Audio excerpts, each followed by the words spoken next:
नमस्कार दोस्तों, मेरा नाम है दिलीप और आप देख रहे हैं माई टेक्नोलॉजी इन्फो। तो भाई लोग, आज की इस वीडियो में हम पूरी डिटेल में बात करने वाले हैं कि इंटरनल लिंकिंग क्या होता है।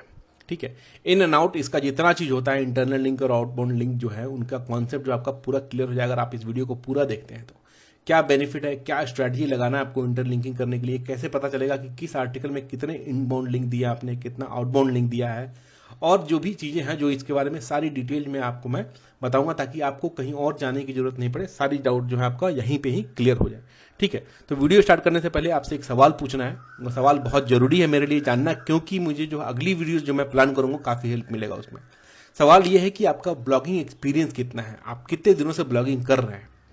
कितनी बार होता क्या है कि मैं सोचता हूं कुछ इस टॉपिक पे वीडियो बनाया जाए, लेकिन लगता है कि यार आता होगा, इस चक्कर में मैं छोड़ देता हूं। तो बहुत सारी टॉपिक जो है इस तरह मैंने छोड़ दी है, लेकिन लगता है कहीं नहीं आता होगा, तो ये केसेस भी है।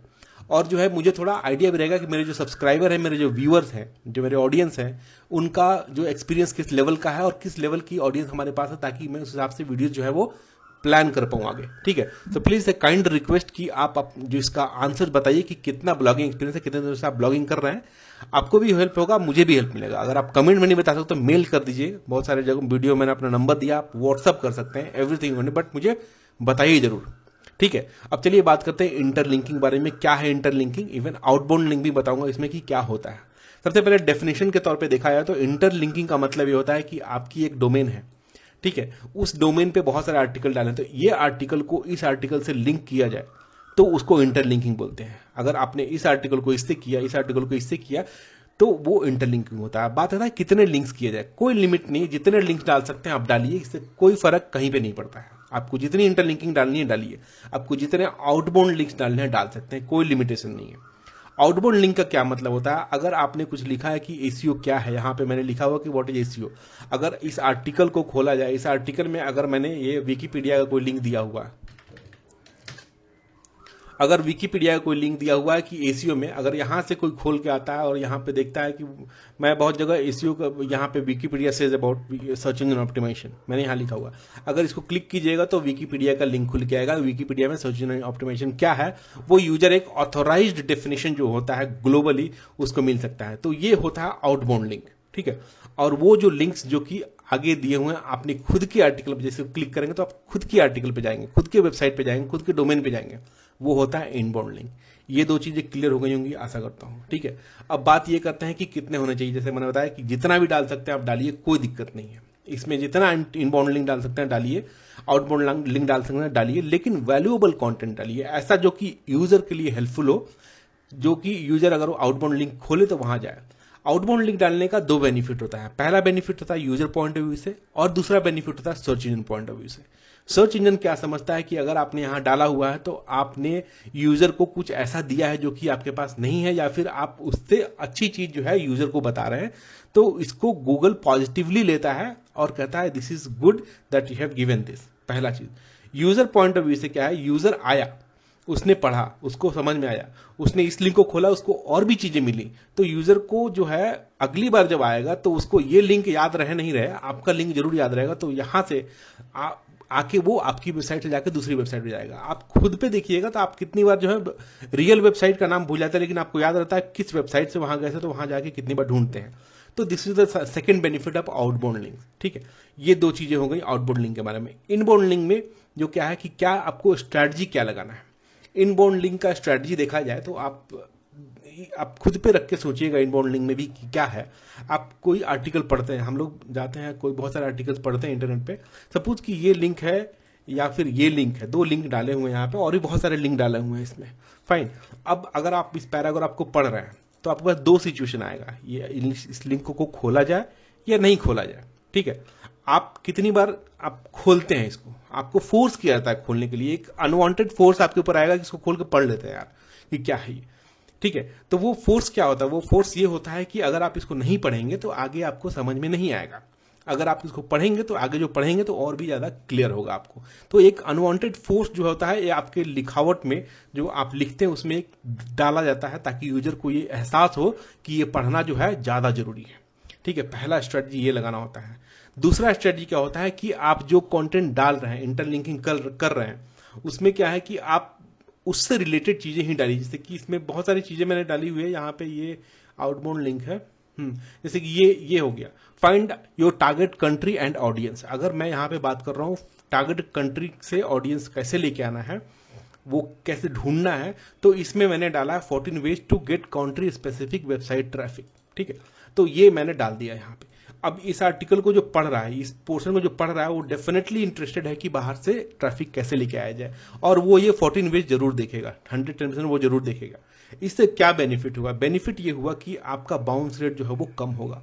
बाउंस रेट बोले तो यूजर आया और वेबसाइट खोला, स्क्रॉल किया, 2-4 मिनट दिया और बंद कर दिया। ये भी कहीं ना कहीं बाउंस रेट इंक्रीज करता है कि दूसरे पेज पे नहीं गया, यूजर फ्लो जो है वो सही से नहीं हुआ, क्योंकि आपने उसको भेजा नहीं उस फ्लो पे, क्योंकि यूजर आया था, आपने उसको यूटिलाइज नहीं किया। तो जब कोई ट्रैफिक आता है, कोई यूजर आपकी साइट पे आता है, उसको यूज कीजिए ताकि उसको दूसरी जगह भेजिए। तो पहला जो होता है बाउंस रेट कम होता है।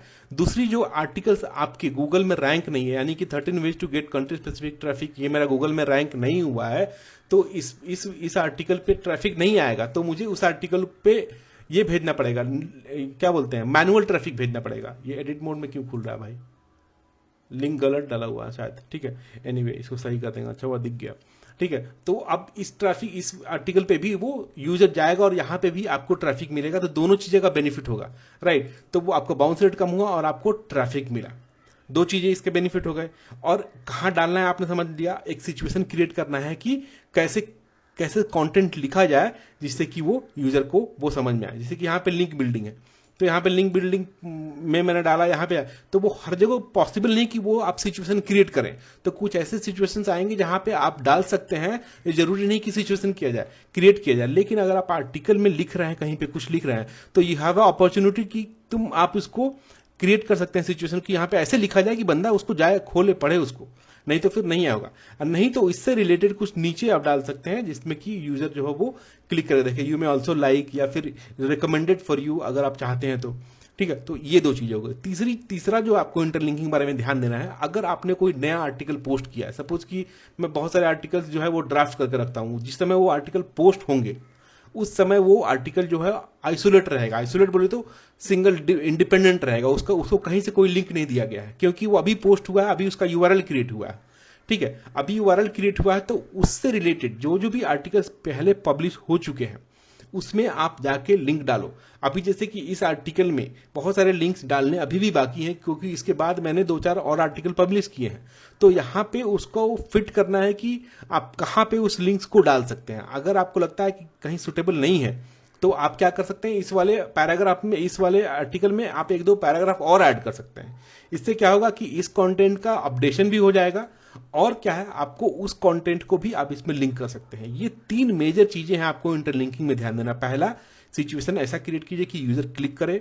दूसरा, कि आपको सिमिलर लिंक सिमिलर जगह पर डालने हैं। तीसरा, जो अभी आपने नया आर्टिकल पब्लिश किया है उसको इंटरलिंक करें पुराने आर्टिकल से, ताकि वो आइसोलेट नहीं हो। अगर सिचुएशन नहीं है तो सिचुएशन क्रिएट करके उस तरह का पैराग्राफ लिख के उसमें ऐड करें। ये 3 चीजें आपको ध्यान देनी है। ठीक है, अब बात करते हैं कैसे पता चलेगा। अगर आप जाएंगे अपने वर्डप्रेस के डैशबोर्ड में, तो आपको यहाँ पे दिखाई देगा आउटबाउंड और इनबाउंड का 2 आइकॉन। ये आइकॉन हो सकता है आप में नहीं आता हो या आता हो, तो आने के लिए क्या करना है, शो ऑप्शंस का यहाँ ऑप्शन होता है, यहाँ पे आप आउटबाउंड इंटरनल लिंक दिख रहा है ना, रिसीव इंटरनल लिंक दिख रहा है, अगर इस दोनों को आप हटा देंगे तो आपको जो है ये दिखाई नहीं देगा, यहाँ से गायब हो गया अभी। ठीक है, तो आपको ये चेक करना है। अगर आप इसको चेक कर देते हैं तो आपके में ऑप्शन दिख जाएगा। ये बहुत जरूरी है। क्यों जरूरी है? क्योंकि जब टाइम देते हैं अपने डैशबोर्ड में आते हैं, आप जैसे कि आर्टिकल अभी ड्राफ्ट किया हुआ है, तो जब आप अपने डैशबोर्ड में आते हैं तो आपको दिखाई देगा कि किसमें कितने लिंक्स डाले हुए भाई। जहां पे आपको कम लगेगा वहां पे आप जो है वो डाल सकते हैं। इसमें 15 लिंक डाला हुआ है, इसमें 11 इंटरनल लिंक डाला हुआ है। सभी में जिसमें आपको लगता है कम है, इसमें और डालना चाहिए, तो आप सबको जाके अपडेट करते रहिए। जब भी आपको एसईओ करने का मूड नहीं है, कुछ करने का नहीं हो रहा है, तो आप इन चीजों पे काम कर सकते हैं। ये जो साइड में चीजें हैं, तो आपको ये 4-5 चीजें जो है आपको ध्यान में रखना है इंटरलिंकिंग करते वक्त। ठीक है, और जितना फोकस आप इनबाउंड लिंक पे डाल रहे हैं उतना ही फोकस आप आउटबाउंड लिंक पे भी डालेंगे। आपको दोनों आपको एक तरह से रखना है, दोनों के बिना काम नहीं चलेगा। ओवरऑल देखा जाए तो आपको इंटरलिंकिंग इंपॉर्टेंस के लिए करना है, उसको बेनिफिट यूज करने के लिए करना है, ना कि एसईओ योस्ट का जो एरर आता है लास्ट में, जिसको कि आप यहाँ देख सकते हैं, शायद आ रहा होगा मेरे ख्याल से 1-2 में। मेरे तो सारे वैसे देखा है तो कंफर्म होते हैं, मैं कुछ छोड़ता नहीं हूँ, सभी को मैं ग्रीन करके रखता हूँ।